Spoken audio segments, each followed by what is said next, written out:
Hi friends, welcome to எஸ்மா சமையல். இன்றைக்கி நம்ம வீடியோவில் பார்க்க போகிற ரெசிபி ஒரு டிஃபன் ரெசிபிங்க. இன்றைக்கி நம்மளோட டிஃபன் ரெசிபி என்னன்னா கோதுமை ரொட்டி.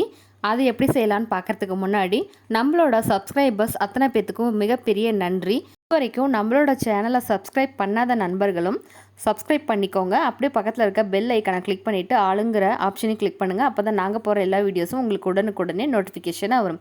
இன்றைக்கி கோதுமை ரொட்டிக்கு 1/2 கிலோ அளவுக்கு கோதுமை மாவு எடுத்து வச்சுக்கலாம். கூடவே கோதுமை மாவுக்கு தேவையான அளவு தூளுப்பு சேர்த்துருக்கேன். தூளுப்பு சேர்த்துட்டு நல்லா மிக்ஸ் பண்ணி விட்டுக்கோங்க. இப்போ இதுக்கு 2 பெரிய வெங்காயம் கட் பண்ணி வச்சுக்கலாம். கூடவே கொஞ்சம் கருவேப்பிலை, கொஞ்சம் கொத்தமல்லி தழை, வரமிளகா 4 எடுத்து வச்சுக்கலாம்.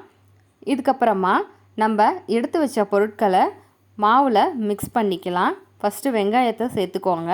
அதுக்கு பின்னாடி நம்ம எடுத்து வச்ச கருவேப்பிலை, கொத்தமல்லி தழை, வரமிளகா எல்லாத்தையும் ஒன்றா சேர்த்துக்கலாம். எல்லாத்தையும் ஒட்டுக்கா சேர்த்துனதுக்கு அப்புறமா நம்ம மாவோட இது நல்லா மிக்ஸ் ஆகிற வரைக்கும் பிசைஞ்சு கொடுக்கணும். அப்போ தான் எல்லா இடத்துலையுமே நமக்கு வெங்காயம், கருவேப்பிலை, மிளகான்னு காரம் எல்லா பக்கமும் இறங்கி அதோட டேஸ்ட்டு சமமாக இருக்கும். இந்த மாதிரி நல்லா மிக்ஸ் பண்ணி விட்டதுக்கு அப்புறமா நம்ம இது கூட கொஞ்சம் கொஞ்சமாக தண்ணி சேர்த்துட்டு பிசைய போகிறோம். இப்போ நல்லா மிக்ஸ் பண்ணி விட்டாச்சு. இப்போது கொஞ்சம் கொஞ்சமாக தண்ணி சேர்த்துட்டு பிசைகிறேன் பாருங்கள். நான் எந்த அளவுக்கு கெட்டித்தன்மையோடு பிசைகிறேன்னு பாருங்கள். ஏன்னா ரொட்டிக்கு ரொம்பவும் தண்ணியாகவும் இருந்துடக்கூடாது, ரொம்பவும் கெட்டியாகவும் இருந்துடக்கூடாது. மாவு எந்த அளவுக்கு நம்ம கரெக்டாக பிசைகிறோமோ அந்த அளவுக்கு நமக்கு ரொட்டியும் சூப்பராக வரும். இப்போ இந்த அளவுக்கு மாவு நல்லா பிசைஞ்சு எடுத்திருக்கேன். அதாவது நம்ம தண்ணி எடுத்து வச்சுருக்கோம். எதுக்குன்னு பார்த்தா தண்ணியை தொட்டுட்டு நம்ம மாவை தொட்டு எடுத்தும் போது நமக்கு மாவு கையில் ஒட்டாமல் வரும். அதுக்காக தான். இப்போ தண்ணி கொஞ்சம் கொஞ்சம் தொட்டுட்டு மாவை நீங்கள் எடுத்து தட்டிக்கலாம். பாருங்கள், இந்த மாதிரி ஃபஸ்ட்டு தண்ணியை கை நனைச்சிட்டு மாவை எடுத்திங்கன்னா கையில் ஒட்டி வராது. நம்ம தோசைக்கல்லில் போடுறதுக்கு நமக்கு ஈஸியாக இருக்கும். இப்போ மாவு எடுத்து தோசைக்கல்லில் போட்டுட்டு நல்லா எல்லா பக்கமும் ரவுண்ட் ஷேப் வர வரைக்கும் ஈவனாக ஸ்ப்ரெட் பண்ணி விடுங்க. இடையில கையில் ஒட்டுற மாதிரி இருந்ததுன்னா தண்ணியை தொட்டுட்டு நீங்கள் எல்லா பக்கமும் இந்த மாதிரி மாவை திரட்டி எடுத்துக்கணும். அதாவது இந்த ரொட்டி எந்த அளவுக்கு மொத்தம் இருக்கணும்னா சப்பாத்தியை விட, அதாவது 2 சப்பாத்தி இருக்கிற அளவுக்கு இருந்தால் போதும். அப்போது நமக்கு மீடியம் ஃப்ளேமில் வச்சு வேக வைக்கும் போது முன்ன பின்ன 2 பக்கமும் நல்லா வெந்து வரும். அது மாதிரி நீங்கள் ஹை ஃப்ளேமில் வச்சுட்டிங்கன்னா நல்லா வெந்த மாதிரி தெரியுமே தவிர உள்ளே வெந்து இருக்காது.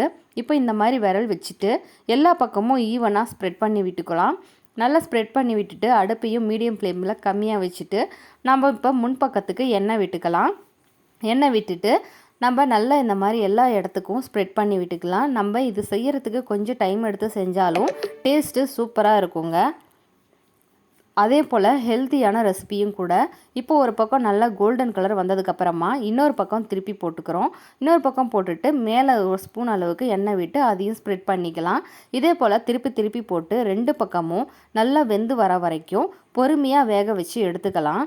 பாருங்கள், இப்போ முன்பக்கம் நம்ம வெந்து வந்துருச்சு. இதே போல் பின்பக்கமும் வெந்து வரணும். அது வரைக்கும் பொறுமையாக வெந்து வந்ததுக்கப்புறமா நம்ம இறக்கிக்கலாம். இப்போ முன்ன பின்ன 2மே நல்லா ஒரே சமமாக வெந்து வந்துருச்சு. நம்மளோட ரொட்டி சூப்பராக ரெடி ஆகிடுச்சு. இப்போ நம்ம ரொட்டியை இறக்கிடலாம். இப்போ நம்மளோட ஹெல்தி ரொட்டிக்கு சூப்பரான சைட் டிஷ்ஷாக கடலை சட்னி செஞ்சுருக்கோங்க. கடலை சட்னிக்கும் ரொட்டிக்கும் சூப்பரான காம்பினேஷன். சாப்பிட்றதுக்கு ரொம்ப ருசியாக இருக்கும். நீங்களும் உங்கள் வீட்டில் ஒரு முறை ட்ரை பண்ணி பார்த்துட்டு உங்களோட கமெண்ட்ஸை மறக்காமல் எங்களுக்கு ஷேர் பண்ணுங்கள். இந்த வீடியோ உங்களுக்கு பிடிச்சிருந்ததுன்னா லைக், ஷேர், சப்ஸ்கிரைப் பண்ணுங்கள். தேங்க்ஸ் ஃபார் வாட்சிங் மை வீடியோ.